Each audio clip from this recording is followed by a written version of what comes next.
Welcome back, everybody. I did pick up some more boxes of Theros Beyond Death, the booster boxes, just the regular ones, at my local game store.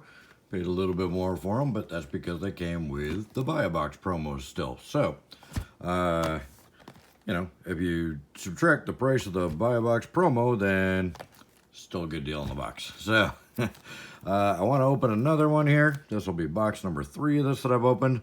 Now, the prices on the regular cards and the regular boxes have tanked lately. Reason being is probably because the collector's boxes have a very massively increased mythic pull rate. If you have not seen one of those openings yet, go watch my other opening. It is pretty insane. I did open one of the collector's boxes. Posted that the other night, so it's pretty nuts, the amount of mythics you get in the collector's boxes. So I think that's why just the standard old mythics are actually plummeting in value right now. So it's kind of crazy. The expected value in this box is only supposed to be like 80 bucks or something. But these boxes have been getting great pulls since they came out. All the ones I've opened have been getting great pulls. It's just the values are kind of tanked because the collector's boxes have all these crazy foil and extended art versions of all the mythics. So, anyway, let's break in the boxes, see what we get, because this set is still, I'm really loving this set. I think it's a great set. I think they did a great job with it. And all the boxes I've opened, I've got really good pulls. So, hopefully we'll keep that going with this box. So we got a Elspeth's Nightmare, Slaughter Priest, Minions Return, and a Dream Trawler. See there? Good rare first pack. And a foil rare first pack. You can't beat that. And it's a good one too, a Nightmare Shepherd. One of the few flyers in black right now. And it just keeps bringing in more reinforcements. So that's awesome. So we're going to put that up there. So, like I said, these packs are just, I have no problems at all with these, just the regular boxes, but the values on them are tanking right now because the collector's boxes are just so stacked up, it's unbelievable. So, anyway, keep tearing through here and see what we get, because I have a feeling these prices are going to go back up once the flare of all the fancy borderless and all that goes a little bit more by the wayside down the road here.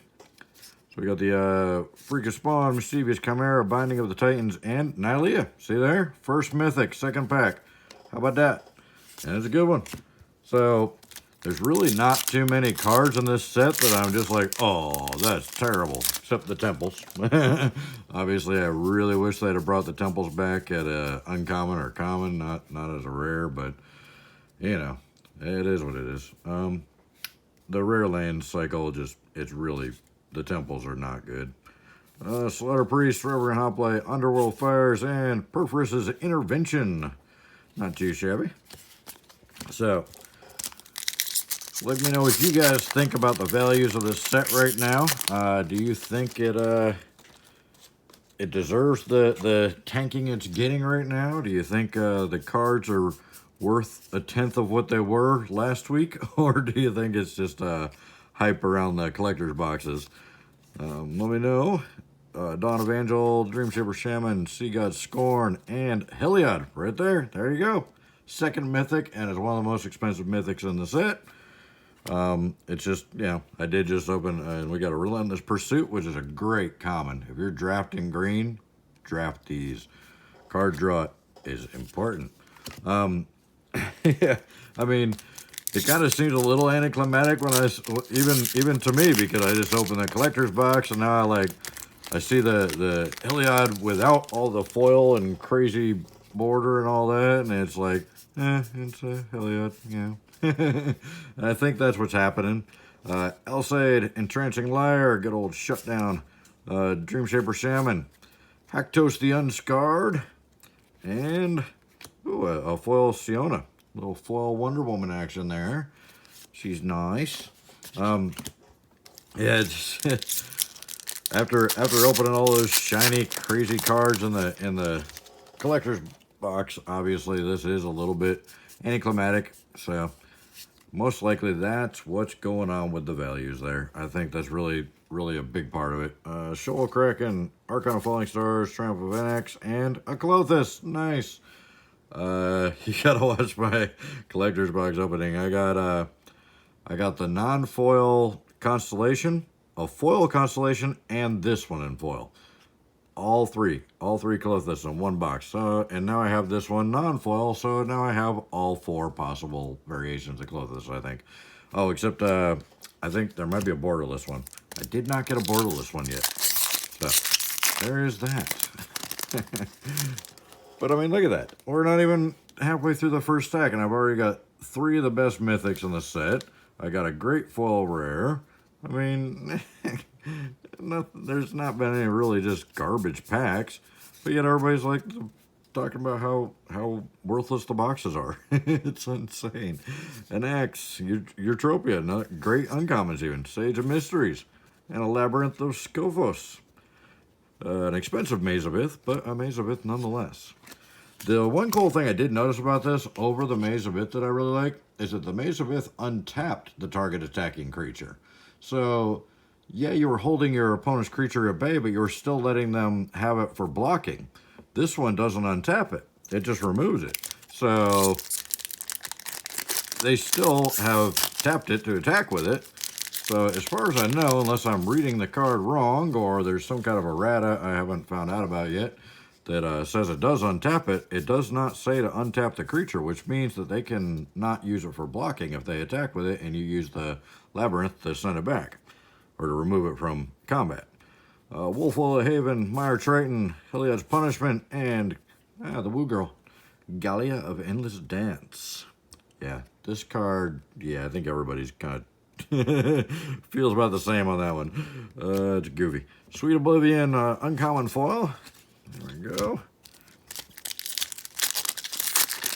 So yeah, even I admit this box is a little less exciting than the previous boxes. Now that I've opened the collector's box and gotten all the shiny goodness in there. Fateful End, Hero of the Nyxborn, Clothis Design, and Thassa's Oracle, one of my favorite rares in the set. I love this card. I think it's such a good card. I love alternate win conditions.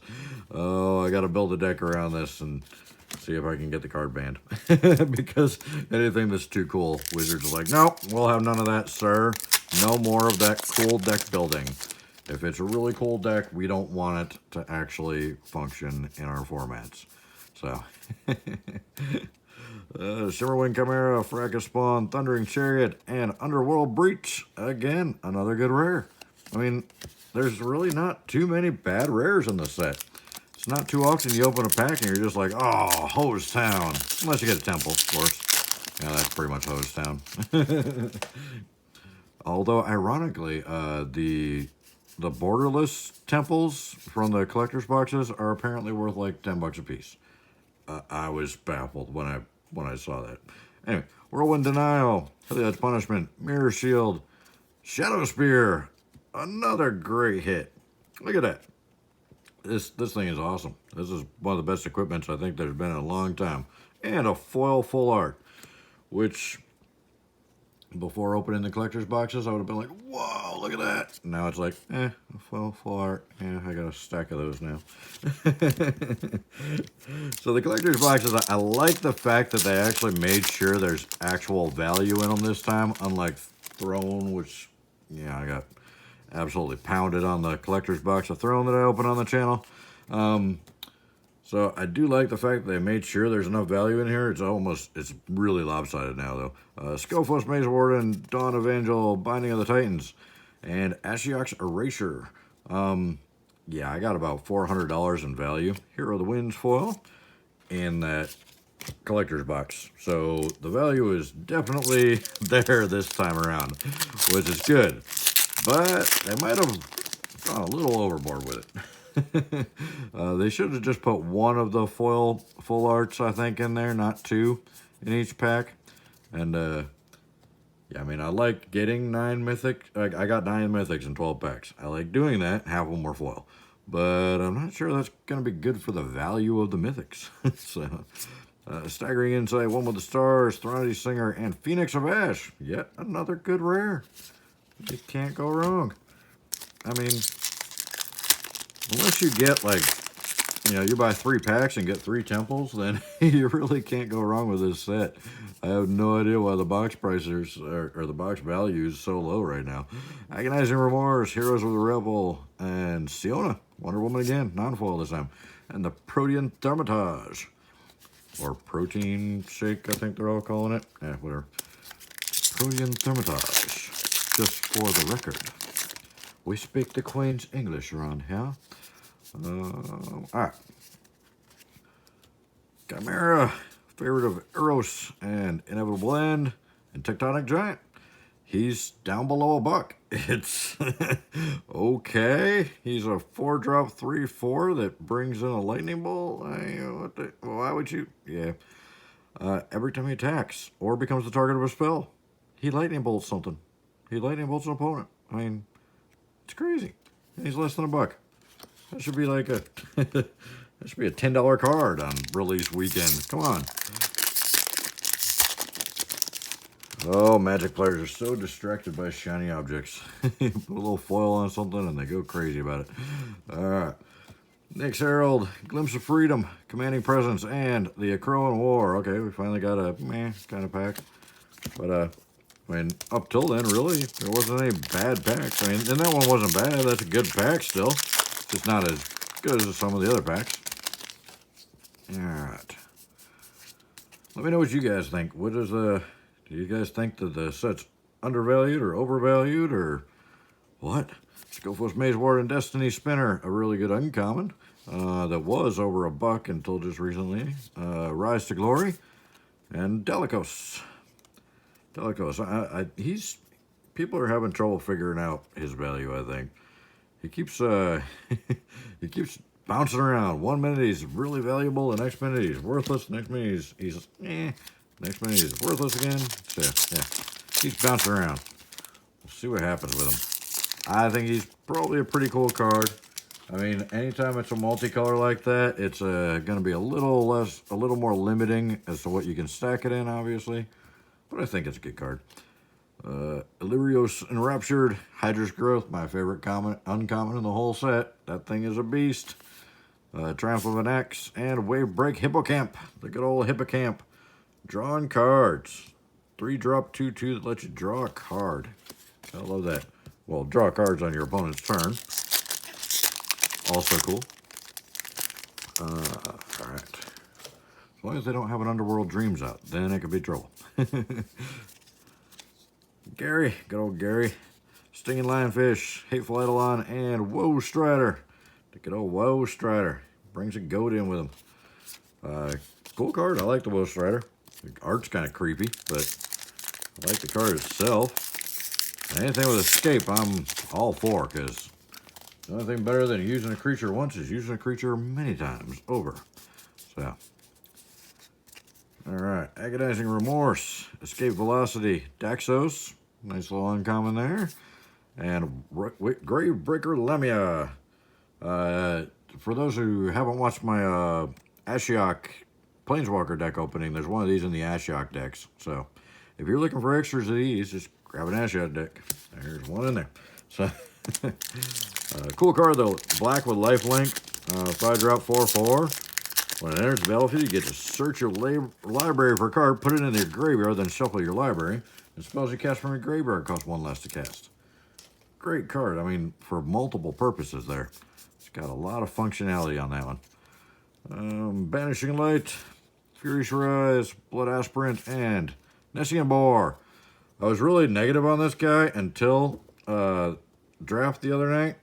One of the players drafted this thing and was just wrecking shop with it. I mean, this thing is a board clearing machine. Yeah, pretty crazy. So that card, I think he's pretty undervalued right now. I think he might actually end up going up there and being pretty sought after here shortly. Of course, if he gets too sought after, Wizards will ban him, because that's what they do. Oh, poor Oko. Chain Web, Arachner, Glimpse of Freedom, Field of Ruin, nice and common. Mantle of the Wolf, okay, not the greatest rare, but I think that one should have been an uncommon, but not bad. Still, I think we're getting plenty of value out of the box.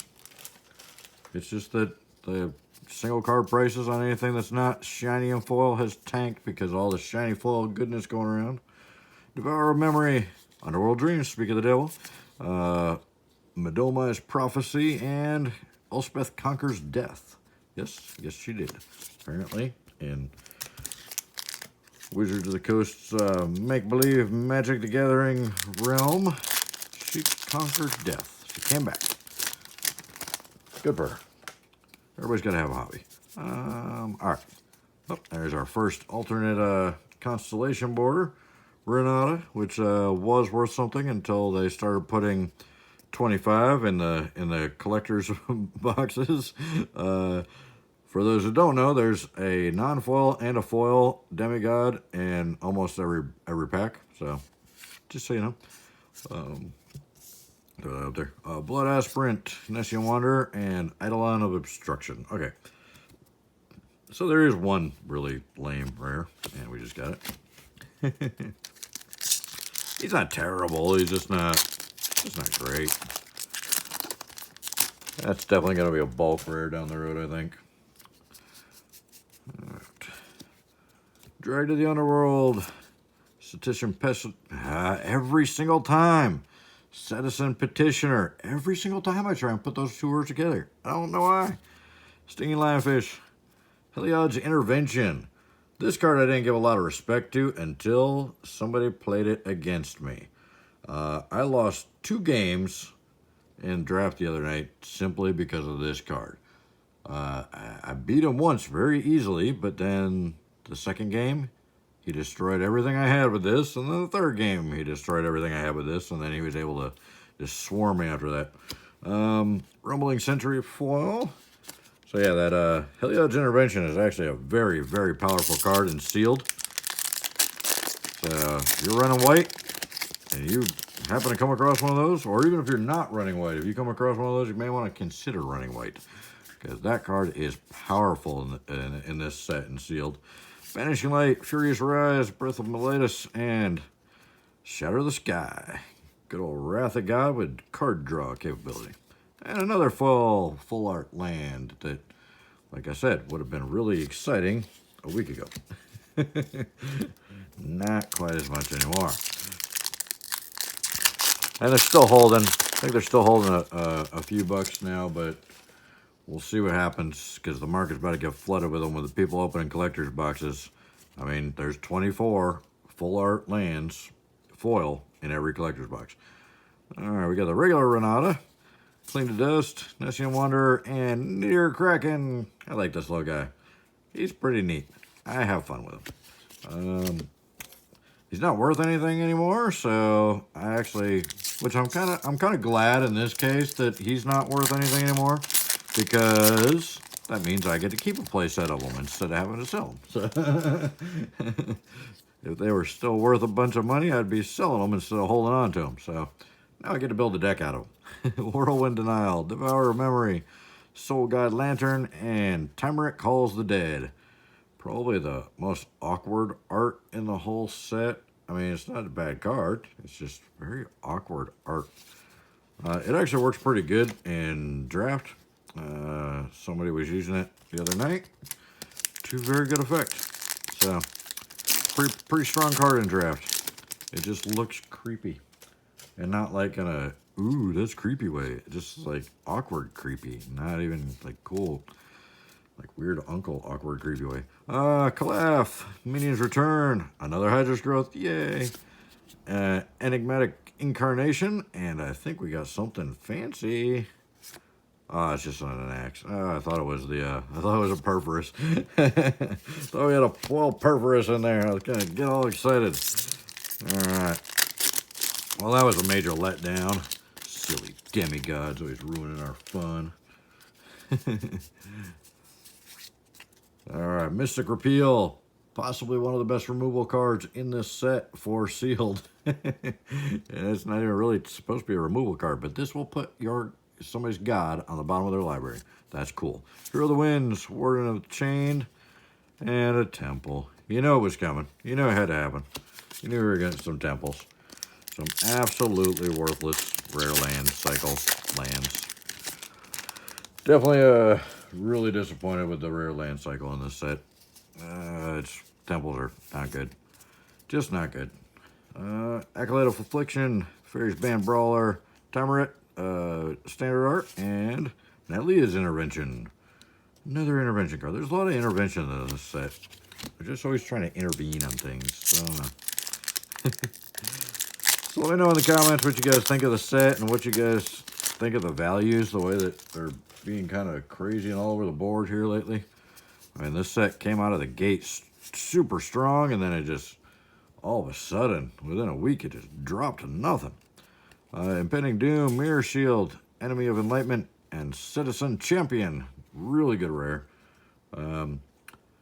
This one with the Hydras, yeah, whatever. Yeah. Beastly. Beastly. All right, we're getting there. We're down to 4 packs, 20 minutes in. Try and keep this a little bit shorter video. Get through these last few pretty quick.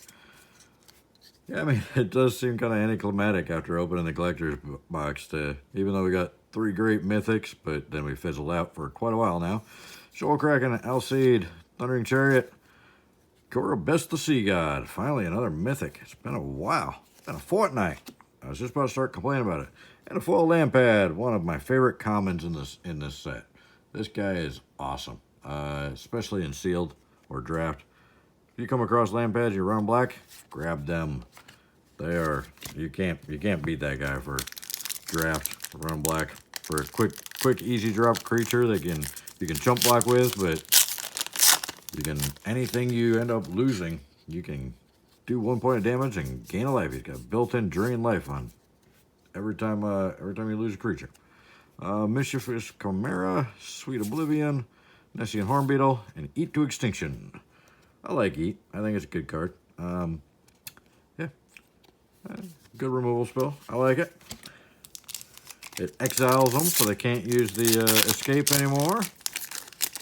And you get to basically scry, Black's version of scry. If you don't like it, throw it in your graveyard, which could help if you got an escape creature on top. Impending Doom, Staggering Insight, Cling to Dust. Oh, there we go. The Thassa with the Constellation border. Nice. So we got a 5th mythic, and it's a good one. There we go. That's one of the most expensive cards in the set. Non-foil. And a foil rare right behind it. It's not a good one, though. Mantle of the Wolf. But it's foil rare. So we got a 2nd foil rare, and we got our 5th mythic, both in the same pack. So a decent way to close it out. I imagine this last pack's going to be lame and give us a stupid temple. How much you want to bet? How much you want to bet it's temple? I only saw 1. And there's usually a ton of them. We actually lucked out on temples, but this one's going to be a temple. You watch. Whirlwind Denial, Birth of Melitus. You always should get your Melitus checked so it doesn't birth anything new. Careless Celebrant, and, oh, Idyllic Tutor. Look at that. Closing with a bang. So, second to last, or first to last pack, we got a Thassa and a foil rare. And then the last pack, we got an Idyllic Tutor. Probably one of the best rares in the set, aside from the Nyx Lotus. Nyx Lotus and the Idyllic Tutor, probably my favorite rares. So there you have it. That's box number 3 that I've opened of the Theros Beyond Death, of just the regular booster boxes. So we got 5 really good mythics, and we got the Idyllic Tutor, and we got some decent rares, but still no, I have yet to open a Nyx Lotus out of the regular boxes. I got 2 in the collector's box. I got the extended art, and the borderless one, and I also got a foil. So, we got the Thassa's Oracle in there too. Yeah, I forgot about that. And the Dreams Roller. So yeah, we got some really good rares in this box. I mean, I haven't done the math here, but how can it possibly be that these are estimated value of like 80 bucks right now? I mean, there's got to be more than $80 sitting here. But you never know. So let me know what you guys think about the values and everything right now. The boxes are still pulling great. I mean, 5 good mythics, two foil rares, Idyllic Tutor, Thassa's Oracle, bunch of good stuff. So let me know in the comments. I really appreciate you guys watching the video. Thanks for sticking around, and hope to see you in the next one. Thanks. Bye.